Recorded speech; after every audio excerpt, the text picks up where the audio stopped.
Hello નમસ્કાર મિત્રો, કેમ છો આપ બધા? મારી ચેનલમાં આપ બધાનું સ્વાગત છે। આજે અમારે કૃષ્ણા પાર્ક સોસાયટીમાં હોલિકા દહનનો ઉત્સવ રાખેલો છે, તો બન્યા રહેજો વિડીયોમાં। ચલો તમને અમારી સોસાયટીને હોલિકા દહનનો પ્રોગ્રામ બતાવું। અમે બધા સભ્યો સાથે મળીને એક પરિવારની જેમ આ ઉત્સવ મનાવીએ છીએ। તો ચાલો તમને દેખાડું હોલિકા દહનનો પ્રોગ્રામ। તો આ છે મિત્રો અમારી સોસાયટી અને આ છે અમારી હોળી। બધા સભ્યો સાથે મળીને હોળી બનાવેલ છે અને ખૂબ જ મહેનત કરીને ખૂબ જ સુંદર મજાની હોળી બનાવેલ છે।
તો મિત્રો આ છે અમારું જમવાનું આજનું મેનુ હોલિકા ઉત્સવનું.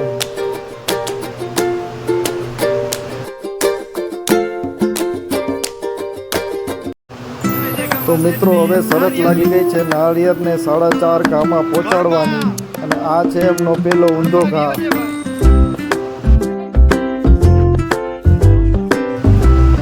મિત્રો હવે 1.5 ઘા થયો છે અને નાળિયેર અહીંયા પહોંચી ગયું છે. હજી 3.5 ઘા બાકી છે. જીતવાની ખુશી આપ જોઈ શકો છો એમના ચહેરા ઉપર.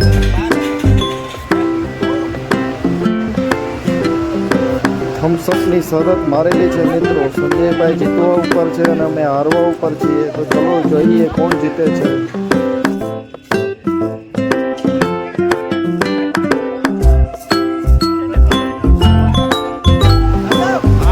અને મિત્રો આ એમનો ફાઇનલ ગા અને ફાઇનલી એ જીતી ગયા છે.